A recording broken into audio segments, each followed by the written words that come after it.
Welcome back to another video. It's been a long time since I've produced a video for this channel. Way too long. I've been absolutely flat out with a day job, although right now I have got a little bit more time on my hands. Over the past few months, I haven't actually done that much 1/8 nitro racing. I think I last raced back in August, then the day job took over. However, with a new club that opened up just a few miles down the road from where I lived and the opportunity to race on a Friday night, it rekindled my interest in oval racing. The reason behind this video is oval racing is getting very popular. It became popular towards the end of the first lockdown, so it's just grown since then. And there are a number of new clubs that have opened up. There's also a number of clubs that had previously shut down that are starting up again. So with a lot of people getting into oval racing, I see a lot of things coming up on the Facebook groups and on YouTube channels saying, but what do I need to do to get involved in oval racing? So this is just a quick short video to cover the basics of RC oval racing and what you're going to need. Here are my three cars. These two cars are Formula 2 stock cars. That's the Camtech F2, that's the Dot Racing F2. This is my Camtech Classic Hot Rod. Again, this car is absolutely brilliant. I did a video on this car a couple of years back when I did the National Hot Rod build. It's basically the same chassis, everything under the skin is the same as my National Hot Rod. Only it's got a brush motor in it, it's got the same servo as my National Hot Rod in it. It's just got a classic car shell made from ABS, not Nexon. Really good fun car to race. Really enjoy using it. This is my F2 car. I'm going to be racing this car this year in the Super Bowl series. I'll explain a bit about the Super Bowl in another video. This is the Dot car. Again, I'm going to be using that car in the Super Bowl series as well. I'll probably have that car for the shorter tracks, that car for the longer tracks.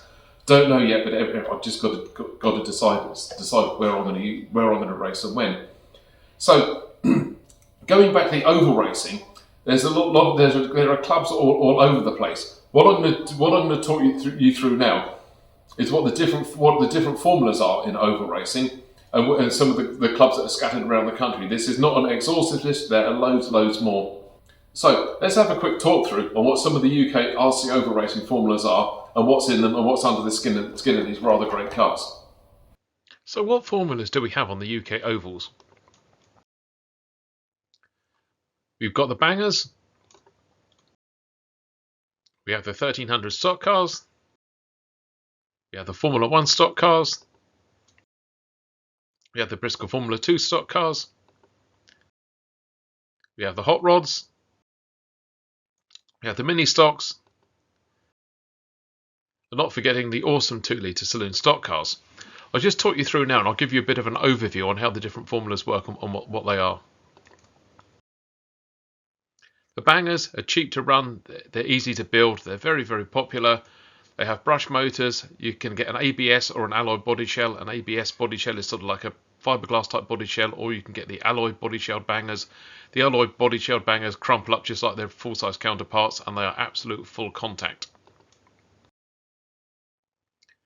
We have the 1300 stock cars.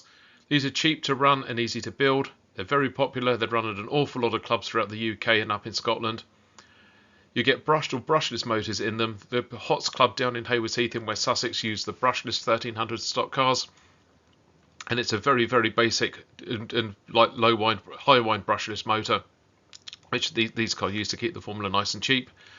They're fairly easy cars to set up. They're very competitive and they're run with a hatchback type car shell. Next we've got the F1 stock cars. These are mainly raced up in the Midlands in the north of England. They're very fast indeed. They're powered by brushless motors. They're raced using a controlled tyre, which means you have to use the tyre laid down in the rule book. You can't use any old tyre. And they use a sprung damper on the rear suspension. We have the Formula 2 stock cars. These are raced all over the UK and they're designed as a medium budget formula. They have brushed or brushless motors. You can only use a brushless motor at certain clubs and in the Super Bowl series. If you race in the BRCA series, you have to use a brushed motor. There are two major series in the UK, the BRCA National Championships and the Super Bowl Championships, which I'll explain a bit more about the Super Bowl in a couple of videos' time, I think. And they're designed to look like their full-size counterparts. You get the hot rods, and the hot rods come in the UK oval racing, RC oval racing hot rods come in a variety of different guises. You get brushed and brushless cars. There's also the classic hot rods as well. And they're raced all over the UK, and there are absolutely numerous different saloon car body shells available. If ever you wanted to use a Peugeot 205 from the old days, or a state-of-the-art Ginetta that are raced on the modern-day cars, or a Vauxhall Nova. These shells are available. There's a National Championship series for them. These cars are very, very fast, and they're not usually a beginner's formula. Next, we've got the mini stocks. These are raced all over the UK, and they're designed to look like both the modern and the classic mini. You can use brushed or brushless motors in your mini stocks. There's a National Championship series for them. They're an ideal beginner's formula, but they can be a bit tricky to set up. But if you ask any of the fellow racers at your local club, they'll be happy to help you. And last but by no means least, we've got the 2-litre saloon stocks formulas. These are very, very fast cars, and carbon fibre parts are allowed in them. You can have a carbon fibre chassis. My car's got a carbon fibre chassis on it, and it's also got carbon fibre sidearms on them. They use a saloon car body shell, usually like a booted type car. I use a Ford Sierra Sapphire body shell. You can run a brushed or a brushless motor in them. I run a brushless setup in mine. There's a National Championship for them. And this formula is absolutely scarily fast. Put 6 cars on the track, or 8 cars on the track at some clubs, start the race, and basically you've got a duck. So that covers the main formulas that are raced in the UK. Let's now have a look at another aspect of UK oval racing and how the cars work. What I'm going to talk to you now, so we know what the cars are. So where do you go to racing? There are clubs all over the country. The clubs I'm going to cover now isn't the beginning and the end of them. However, if you are running a club and you want some more information published about it, drop me a line through the channel, and in the next videos I'll talk you through where these clubs are, and I'll also go through what your fixture list this is, and what they race, where they race, and when. So let's have a quick run through of where some of the UK's leading oval racing clubs are. Okay, now we've got an idea on what the cars we race on the UK ovals. Whereabouts can you race your RC oval racing car in England, or up in Scotland for that matter? I'm now going to go through a list of clubs in the UK which promote oval racing. This list is by no means exhaustive. These are the first clubs that sprung to mind, and they've hosted some of the big meetings this year. So, starting off, here we go. We've got Skanes Hill RC Car Club. That's one of my local clubs. I race there on an alternative Friday night. They're down near Skanes Hill in the heart of West Sussex. Just along the A272 from Skanes Hill, we've got the Hot Racers. They race on alternate Saturday nights. Very, very well established club. They've been around for years. Fantastic atmosphere, great bunch of guys and girls to race with. Just again, a little bit further along the Sussex coast, we've got Bognor Regis RC Car Club.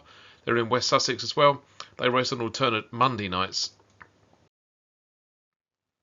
Further along the south coast, we've got Southampton Mardave Club. They're down in Hampshire. They race on alternate Sunday mornings. Going up north a bit now, we've got the TT Raceway. That's in Swadlincote in Derbyshire. I'm not sure what nights they race on, but if you check on their Facebook page, there is a link in the description below. You'll be able to find that out. Again, up in Derbyshire, we've got the Hot Dog Raceway. They're up in Chesterfield. They've raced most of the major formulas as well. Right down in the West Country, you've got Kernow RC Raceway. They're down in Liscard in Cornwall. Not sure when they race. Again, they've got a Facebook group. I'll put a link in the description below. Going up into East Anglia way, we've got SMS Raceway. They're based in Wisbech in Cambridgeshire. I think they race on alternate Thursday nights. Again, check out their Facebook page for further information. Staying in Lincolnshire, we've got Skegness RC Raceway. They've held some of the major championships this year. They had a round of the Super Bowl. Again, I think they're not that far from the stock car track. I'm not sure, as I've never actually raced there myself.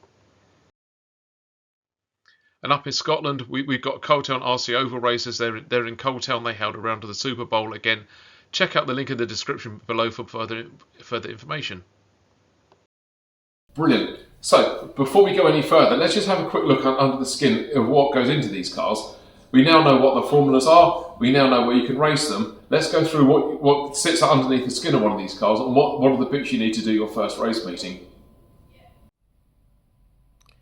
So for now, I've dropped the body shell off. Again, this is an ABS shell. These are fairly easy to drop. You just got to cut the windows out. All my little decals, some of the black and white signs I've done myself using some inkjet printing film, and the real hot rod decals you can get. There's a company like Signs by Chingy. K-Tech Signs can produce those for you.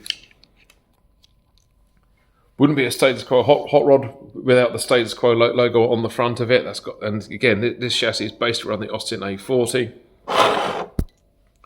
Again, all the signs I've done myself. I made a bit of a boo-boo cutting out the rear wheel arch.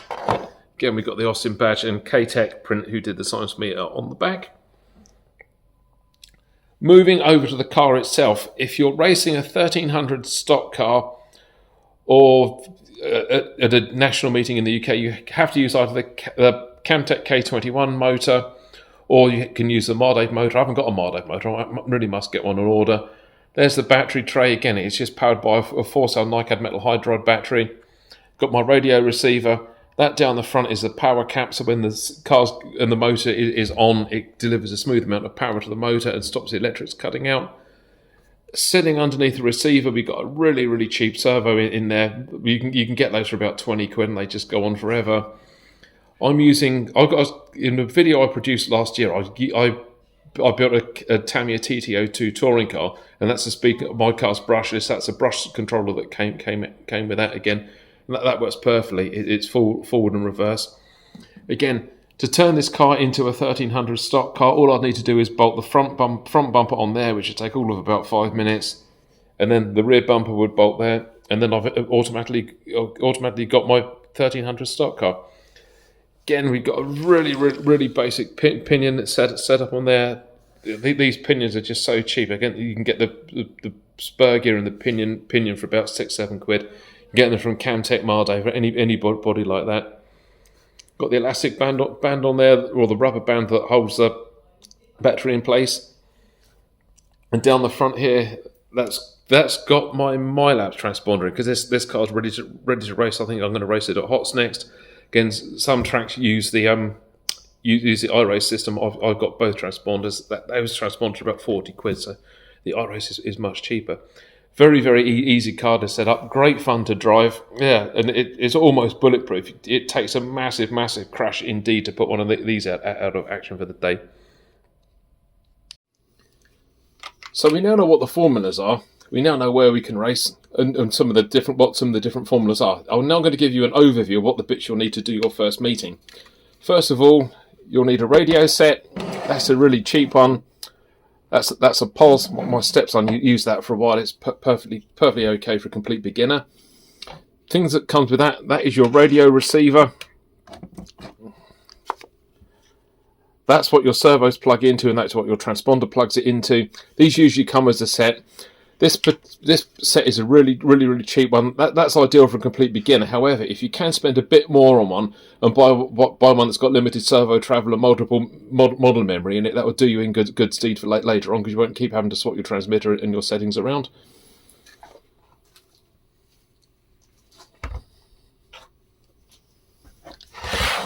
That's a slightly more expensive wheel and trigger system. Again, that's your throttle. And then you do your steering on there. This one I think was about 85, 90 quid. This is fine. That's got multiple model memory in it. You can set your steering rates, which you can use for calming the car down. Really useful. That's really good. If you look on some of the model shop websites, you'll see transmitters and receivers and radio sets for like a couple of 100, 300 quid or more. For oval racing, you don't really need that at all. I've never needed to bother with that. I've got a slightly more advanced system that I use on my 1/8 Nitro cars.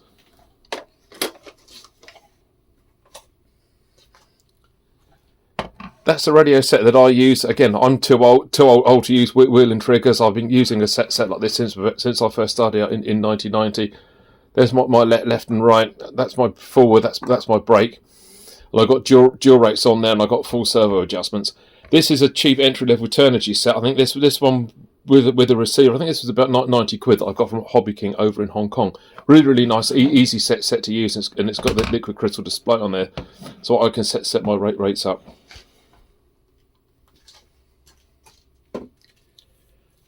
Next thing you'll need after your radio set, you'll need what's called a transponder. This fits in the car, and when you pass under the transponder loop on the track, it enables the race control computer to count how many laps you've done. That's the iRace transponder. Most of the oval clubs tend to use that. There's like an infrared sensor in there. That's really cheap. That's about 15 quid. some of the other clubs, and once you get outside and you start racing in like 1/10 off-road and some of the non-over racing formulas, they tend to use a system called MyLaps, when you need an MRT transponder. That's a lot more expensive. That's nearer 50 quid. It swings and roundabouts. If you're just getting involved in over racing for the first time, pop along to your club and find out what type of timing system they use, because the last thing you want to do is fork out 50 quid on one of those and find out they're using iRace, then have to fork out another 15 on one of those. I've been using iRace and MRT transponders for years. I'd never used the iRace system until I joined the Skeins Hill Club back in 2024, August 24. Bought one of those. Can't actually fault it really. It's an easy piece of kit to install. Nice bit of kit to use. Last bit of kit you'll need to power your car. You'll need a battery. Most, although not all, of the oval racing formulas are still powered by nickel metal hydride batteries. That's the cell packs that I use. That's rated at 5,000 milliamps per hour. That gives me a really good run. Again, that's probably a bit more expensive. I think they're about 30 quid to buy. But again, shop around. You don't have to buy one of those if you're a complete beginner. Have a look on any of the websites that I put in the description below, and that you'll be able to find some links to some other batteries. Finally, to charge that pack up, you'll need a battery charger. This is a charger called an iMax B6. It runs off of a 12-volt power supply that you can either plug it into the mains or run it off of a car battery if you're charging it out in the field. These are about 25-30 quid on Amazon. Again, if you look on some of the model shop websites, you'll see battery chargers going from about 85-90 quid, which is okay, up to like 200 or 300. Again, for over racing, you don't need a 300 pound battery charger. This is all about low budget fun at the end of the day.